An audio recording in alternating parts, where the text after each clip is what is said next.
અમદાવાદના વસ્ત્રાલ વિસ્તારની અંદર આપ જોઈ રહ્યા છો 25 ફૂટ ઊંડો જે ભૂવો પડ્યો છે તેને કારણે ખાસ કરીને બહુ મોટી સમસ્યા છે શહેરીજનો માટે ઊભી થઈ છે, કારણ કે વસ્ત્રાલમાં રોજનો અવરજવરનો રસ્તો છે અને તેને કારણે લોકો ડરી ગયા છે।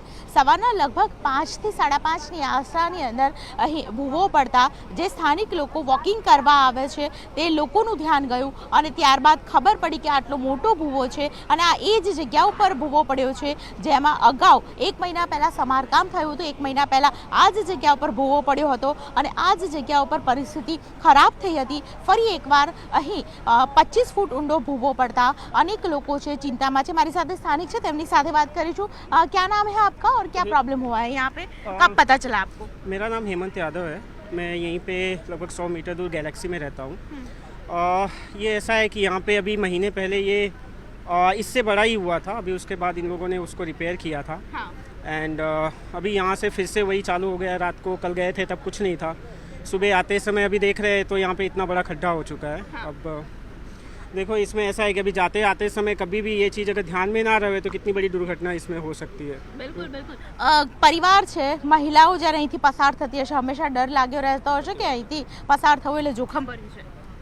ના, એટલે આમાં શું છે કે આ તો ભલે ભાઈ કહે છે કે લાસ્ટ ટાઈમ થયો હતો, પણ મારા ખ્યાલથી લાસ્ટ 6 મહિનાથી અહીંયા 6 વાર તો સમારકામ થઈ ચૂક્યો છે।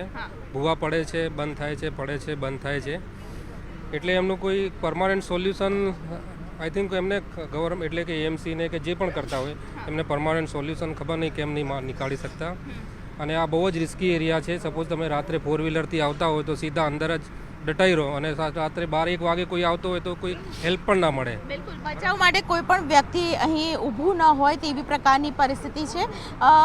સ્કૂલ પણ આપ જોઈ રહ્યા છો, અહીં એક સ્કૂલ પણ છે અને આજે રવિવાર હોવાથી કોઈ પણ પ્રકારની મુસીબત નથી થઈ, પરંતુ જો શાળા ચાલુ હોત અને એ દરમિયાન જ આવી પરિસ્થિતિ થઈ હોત તો શું થતું? આપ શું કહેશો? यहाँ पे स्कूल है, यहाँ पे जिस तरीके से ये पूरा बड़ा गड्ढा पड़ा है, क्या कहेंगे उसके बारे में? मैडम, ये गड्ढा है ना, मैं मेजॉरिटी ऑफ देख रहा हूँ कि 1 महीने में ये दूसरी बार हुआ होगा। और नॉर्मली जो हम लोग यहाँ पे आते हैं तो एवरी डे हर महीने यहाँ पे कुछ ना कुछ ऐसा ही हुआ रहता है, क्योंकि गड्ढे होते हैं। ये स्कूल के बच्चे हैं, पानी भरा होता है, कोई आ रहा होता है, किसी को पता ना हो तो कितना बड़ा एक्सीडेंट हो सकता है। तो गवर्नमेंट को इसको थोड़ा सीरियसली लेना चाहिए और ऐसा रिपेयरिंग करना चाहिए ताकि दोबारा ना हो। બિલકુલ બિલકુલ। તો એક જ વાર નહીં પરંતુ હંમેશા એ પ્રકારે સમસ્યાનું સોલ્યુશન આવે કે જેથી કરીને લાઈફ ટાઈમ ક્યારે પણ કોઈ પ્રોબ્લેમ ના થાય, તે પ્રકારની માંગણી સ્થાનિકોની છે। આપ જોઈ રહ્યા છો એક તરફ અહીંયા ખાડો છે અને બીજી તરફ આપ જુઓ કે નાના બાળકો છે જે રસ્તો બંધ થવાને કારણે સાયકલ લઈને નીકળ્યા છે અને ત્યાંથી પરત ફરી ગયા છે। એટલે સમજી શકાય એવી પરિસ્થિતિ છે કે આ જગ્યા ઉપરથી લોકોનું અવર જવર જે સૌથી વધારે રહેતું હતું અત્યારે કોરિડોર કરી દેવામાં આવ્યો છે આખા એરિયાને। એટલે કોર્ડન કરવાને કારણે ખાસ કરીને અહીંથી લોકો પાછા ફરે છે, પરંતુ એ સમજી શકાય એવી પરિસ્થિતિ છે કે મેઇન રોડ એટલે વસ્ત્રાલ રિંગ રોડને જો ટચ થતો રોડ ઉપર આ પ્રકારની સમસ્યા હોય ને ત્યાં અવર જવર લોકોની સૌથી વધારે રહેતી હોય અને એ દરમિયાન કશું થયું હોત તો આખરે શું થતું? હાલ તો વસ્ત્રાલવાસીઓ ડરી રહ્યા છે ભૂવાને કારણે અને ઠેર ઠેર જે ખાડા પડવાની સમસ્યા છે તેમાં અચાનક જ જે ભૂવા પડવાની સમસ્યા છે તે પણ લોકો માટે માથાનો દુખાવો બની ગઈ છે। કેમેરામેન પંકજ મકવાણા સાથે દીપિકા ખુમાર, ન્યૂઝ 18 ગુજરાતી, અમદાવાદ।